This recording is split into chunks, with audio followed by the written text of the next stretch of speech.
Alright, now let's shift our focus to the different screen attributes that can vary between mobile devices, and we'll see how mobile application testing handles this issue. As you should know by now, there are thousands of device models out there. Each of these models has its own unique screen attributes.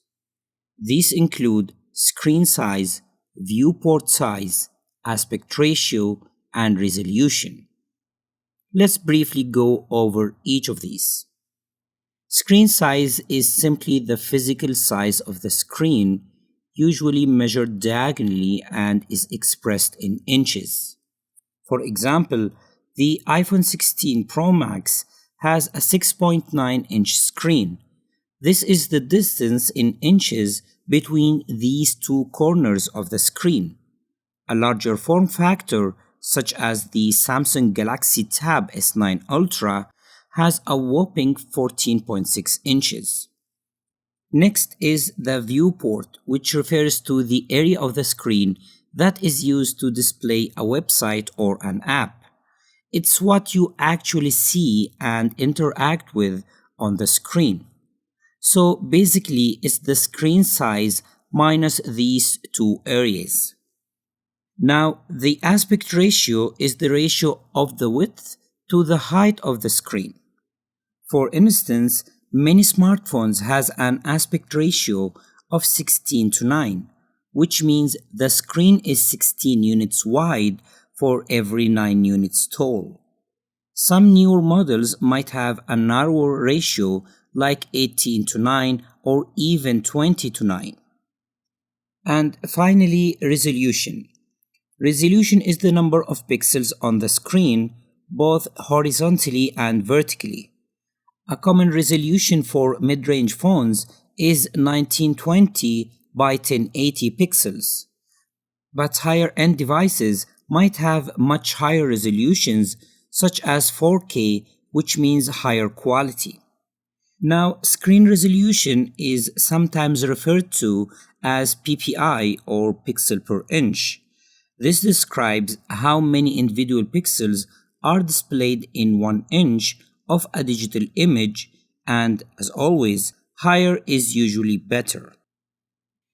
So you can see that there are actually a bunch of attributes that collectively describes a mobile display itself. And while regular users typically don't pay much attention to these attributes, a mobile application tester should. You see, each display can handle the user interface differently, and this presents a significant challenge for us as mobile application testers, of course. For instance, a button might look perfectly placed on one screen size but appear too small or too large on another. And a text might be readable on a high-resolution display but looks horribly blurry on a lower resolution one. This means that understanding these differences is essential because our goal is to ensure that the app provides a consistent and enjoyable experience across all devices with different screen attributes. This means we need to test our app on various screen sizes, aspect ratios, and resolutions to catch any potential issues. Now, let's discuss the considerations when selecting a test device portfolio. This is a crucial part of our job as software testers, as the right selection can make a significant difference in our testing outcomes. First and foremost, the selection of test devices should be based on mobile analytics data from our target market. This is something well known to us by now. This means we need to understand which devices our users are actually using. For example, if our target market primarily uses mid-range Android phones, then those should be a priority in our testing portfolio.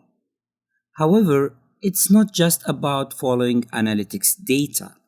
A tester should also ensure that their test devices include a wide range of screen differences to cover as many screen attributes as possible. This variety helps to catch issues that might only appear on certain devices. Now, if our app is intended to be installed on both mobile phones and tablets, this introduces an additional challenge. Tablets generally have much larger screens than phones, which can affect how the app layout and functionality appear. For instance, a layout that looks fine on a phone might look too stretched out on a tablet. Besides tablets, we must consider also devices with unusual screen sizes, aspect ratios, and resolutions. Think of foldable phones. These devices can switch between different screen configurations, creating unique challenge for maintaining a consistent user experience. Also, don't forget devices with very small screens such as the iPhone mini. This requires us to ensure that our app is still usable and looks good even with less screen real estate. Now let's look at what to check for when testing a mobile app with different screen attributes. This is a key aspect of ensuring that our app provides a seamless user experience across various devices. One of the things we should look at is how an app scales UI elements according to the screen. Screen density refers to the number of pixels per inch on a screen.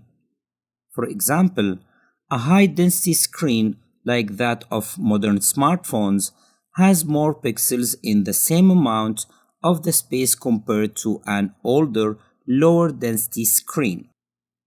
This means our app should adjust the size of the buttons, text, and images so that they look good and are easy to use on any screen. If a button is too small on high-density screens, users might have trouble tapping it accurately.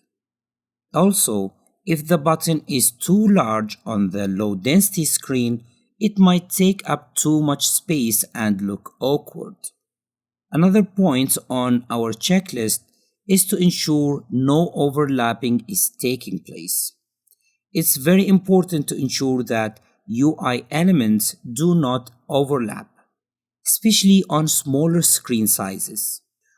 Overlapping elements can make the app look cluttered and can be a frustrating experience for the users trying to interact with the application.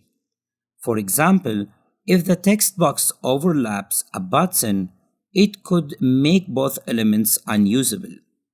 Now, testing on smaller screens like the iPhone mini help us identify these issues. We need to check that all elements are well spaced and that the layout adapts properly to the smaller screen real estate.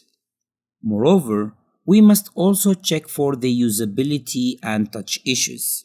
This includes ensuring that all interactive elements like buttons, text boxes, radio buttons, and sliders are easy to tap and use. For instance, on high-resolution tablet screens, buttons might appear smaller than intended, making it hard for users to tap on them accurately.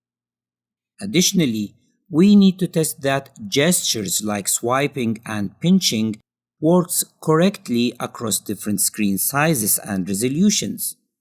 A swipe gesture on a small screen might need to be adjusted to feel as natural as it does on a larger screen.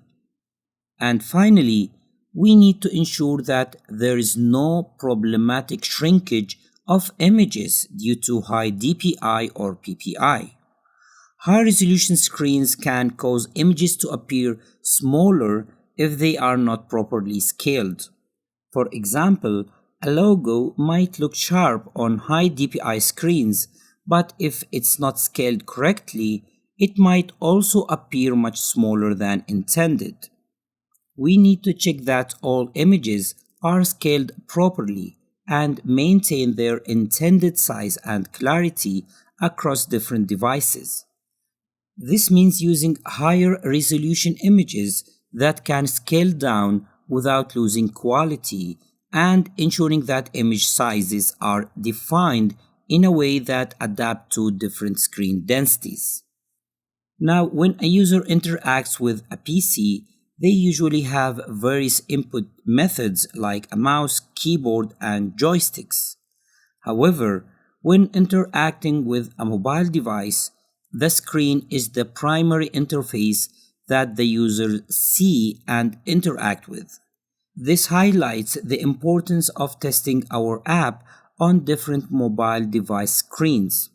By doing so, we can ensure that we are providing the best possible experience. So, always make sure to test your mobile app across a variety of mobile device displays to make sure your users have the best experience possible. Thanks for watching, and I'll see you on the next one.